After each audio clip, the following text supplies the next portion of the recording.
Okay, so despite being in the front lines of the climate crisis, many Asian countries have embraced false solutions and allowed the corporate capture of policies and programs to address climate change.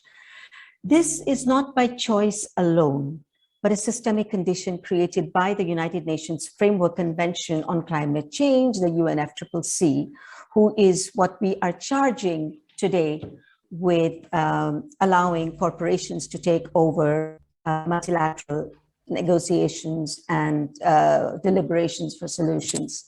Now, in the context of climate change, false solutions are technologies, projects, and policies that do not result in actual cuts of greenhouse gas emissions.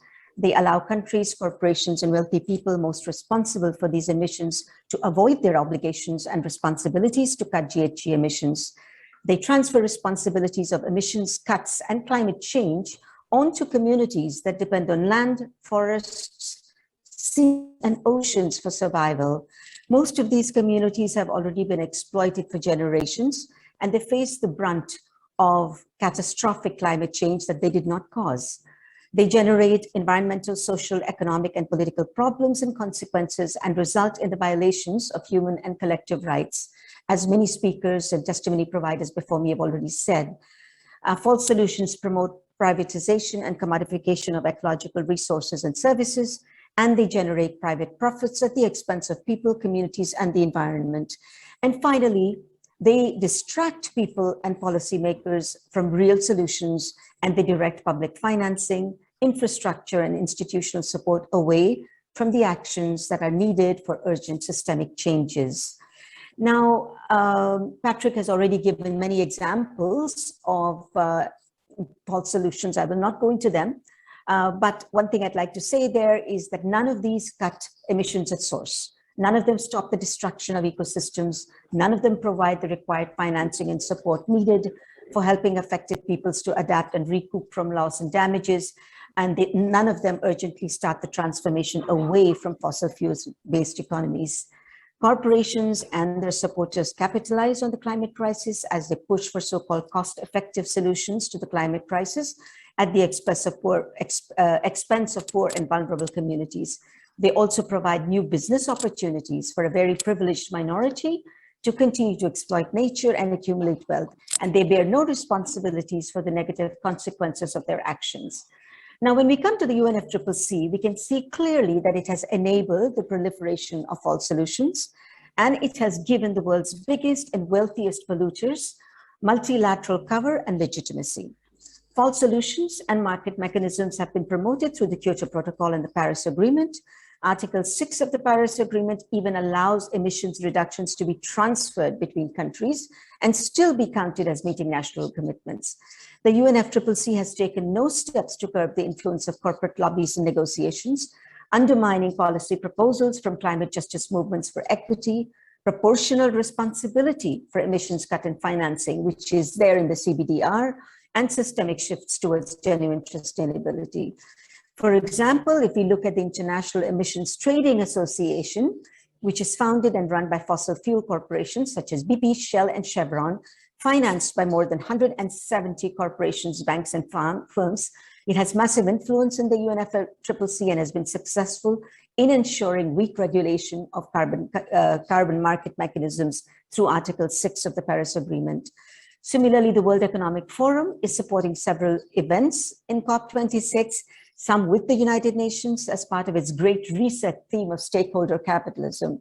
The WEF has a strategic partnership with the highest level of the the UN Secretary General's Office, which is permeating very crucial multilateral negotiations with corporate interests and corporate solutions. And even the subsidiary body, which is supposed to take on the scientific work, the subsidiary body for scientific and technological advice, has continued its work under the work program to elaborate modalities and procedures for new market-based mechanisms and cooperative agreements. Now, a few very quick emblematic examples of false solutions and corporate capture. One is nature-based solutions, which have become a central component of the Paris Agreement. These are particularly deceptive because they can include just about any kind of environmental project and technofix. What they, of course, don't do is reduce emissions at source, nor prevent the damage of extractive industry, industrial agriculture, and industrial food systems and global trade. Most prominent in nature-based solutions is the concept of net zero, which is particularly insidious and dangerous form of offsets. It reduces nature to a service provider for offsetting corporations. And under net zero commitments, the corporations most responsible and the governments most responsible for the climate chaos are able to actually keep increasing emissions. And just as in the green economy and the blue economy, nature-based solutions will deepen the financialization of nature and enable nature-based dispossessions, as well as the enclosure of living spaces and indigenous peoples, peasants, and other forest-dependent communities on a massive scale. Now, another very dangerous false solution through the UNFCCC has been REDD and REDD+. These projects in Cambodia, Thailand, India, and the Philippines have resulted in conflicts between indigenous and other local communities, where they've resulted in violence against local communities by state security forces and resulted in the evictions of indigenous peoples and local communities. They have at the same time not actually protected either forests or reduced emissions. Clean development mechanisms in the Philippines were supposed to mitigate climate change by allowing developed countries to buy credits, but instead what they have done is they have enriched corporate conglomerates that are expanding extractive and massive fossil fuel incentive activities. Solar parks, private solar parks in India have resulted in large amounts of land grabbing. Most of it is indigenous people's land or agricultural land. 13,000 hectares of land, for example, has been leased in Karnataka from some 3,000 small-scale farmers to develop Asia's largest solar park with an installed capacity of 2,000 megawatts. The locals who gave up their land in the promise of jobs are completely betrayed. They facing water stress, biodiversity loss, and loss of jobs completely.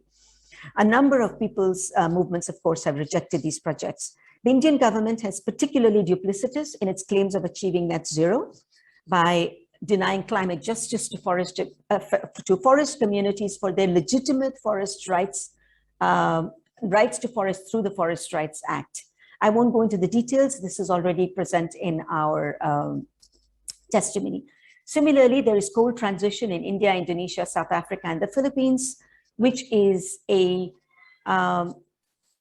new sort of financing mechanism for through the Asian Development Bank, which was released as part of the COP26 plan. But eventually what these are doing in the name of just transition, they're bailing out coal financiers and company and further burdening the developing countries with loans and interests. Similarly, sustainable dams and biodiversity corridors in the Mekong region and the Philippines are presenting large dams as green solutions, completely ignoring the huge fossil fuel impact and the footprint of these critical infrastructure projects.